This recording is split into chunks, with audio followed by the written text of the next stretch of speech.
All right. Hey, what's up, guys? So I just wanted to go ahead and just kind of say a thing or two about the stratagem update that kind of just showed up. I don't know about you guys, but the limited time stratagem's pretty cool. Ultimately, one of the nice things that's going to be really cool about this is you're going to make a little bit of extra gems, and you don't really have to do a hell of a lot to do it.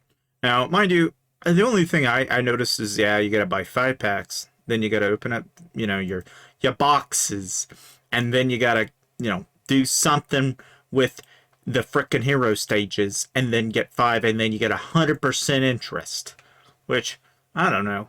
Doesn't sound so horrible. Doesn't sound completely tragically horrible at all. Now, I don't know. There's obviously Chalice. That's coming up here in like 4 hours. So I don't know. It's not really a big thing in our world, And then, of course, tomorrow at 6, we're going to have Dragon Arena. So we're going to kind of get to go on a blasting spree for that. And then, of course, everybody's probably heard about the Necrosis set update.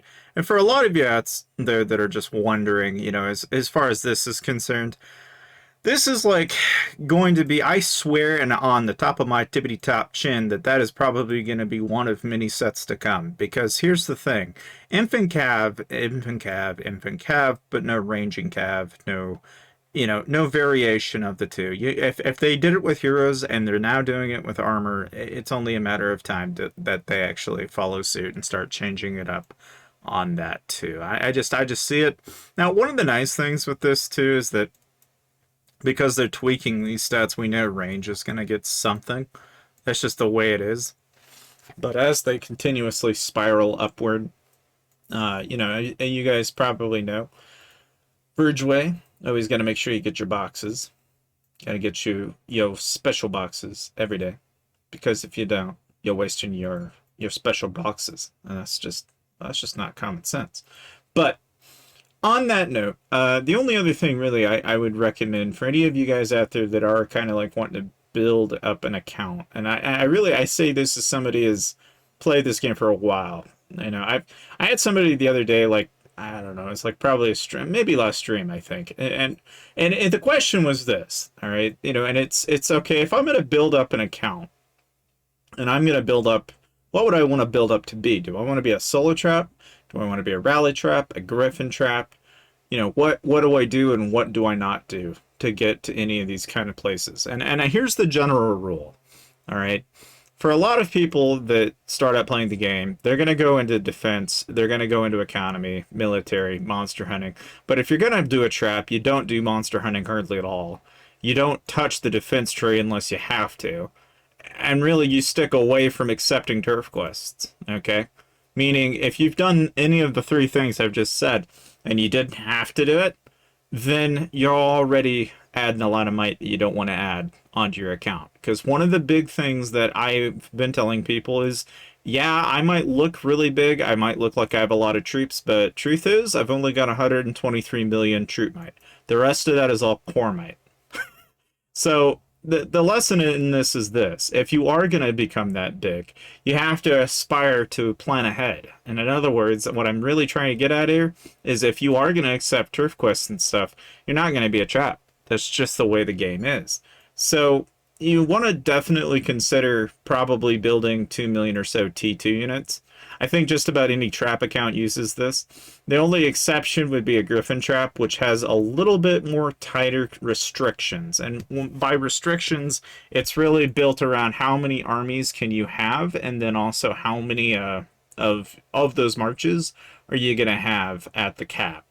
Now, chances are you're probably only going to go up to 300k, which, if that's what you're going to do, then chances are, you can add a little bit if you go in and you actually start doing the little things, like you go into military command or wonder battles, and you start focusing in on getting your extra added. Like, for example, like if you went into, I think it's the invasion that gives you another 50k.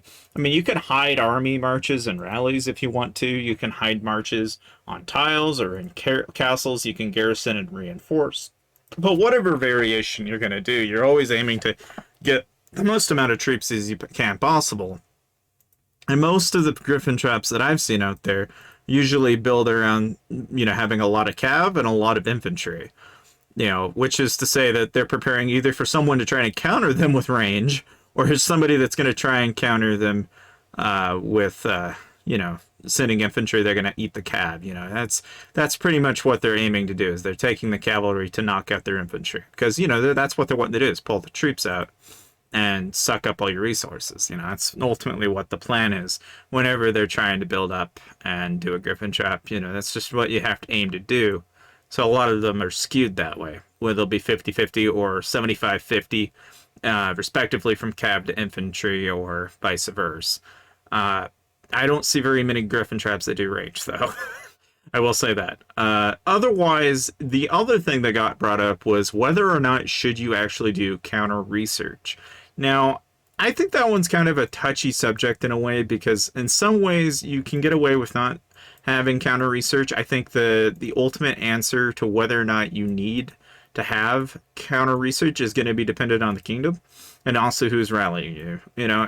If you need counter research, it's going to be dependent really solely on, are we dealing with someone that's got maxed out everything? Then yeah, probably need counter research. That's just a given. But if you're going to go up against somebody that's just starting out, mid-level tier, maybe he's just a starter rally player, or maybe he's just somebody that's not even fully maxed, then you probably don't need it. Because you have to think, well, if you don't have it, the chances are that there will be cases where people that rally you don't have it either. So I stand beside the idea that having the least amount of might is probably the better option of the three. But you also have to be kind of mindful of the fact that, like, anytime you add things like counter research, it's not like you're hurting yourself either. You're making it statistically better for you in a fight. The only counter to this is that, well, how much more do you want in terms of might? The more might you have, the more difficult it is going to be to trap people. That's just the way the game is. And unfortunately, I see way too many traps now that, they dip around that 200 to 300 million might range, and it's okay. It's not like it's a bad thing, but I think a lot of people forget the fact that a lot of people are going to look right through that and see it for what it is. So if that is something that you're aiming to do, or that's just something that you aspire to do, then I wouldn't get too far into it. Now, if you're going to be a rally lead or somebody that joins rallies, I think that's probably not so much of an important thing to think about then, and so you can do that if you want to. But ultimately, like anything in this game, it's all dependent on what kind of money are you willing to spend, and what are you willing to really aspire to do. Because if one or the other doesn't seem like something that matches with, or really even aligns with what you want to do, then I wouldn't rather argue in favor of spending, but rather just not even spend at all, because there's not a whole lot of reason to it outside of just, having an advantage. It's like most people can lean on the people that have the advantage in rallies. You can join the rally lead, get your kills that way. You don't necessarily need to be the king head honcho yourself, because a lot of the people that have the money that are doing this, most of the time, it's just, I don't know, if you're trying to play this game financially speaking a little bit cheaper than everyone else, then that's what I would recommend doing. But that's just coming from somebody that's, I've gone through the ringer, I've done it all, I've seen it all almost, and I don't know, it's just for everyday people, that's what I recommend.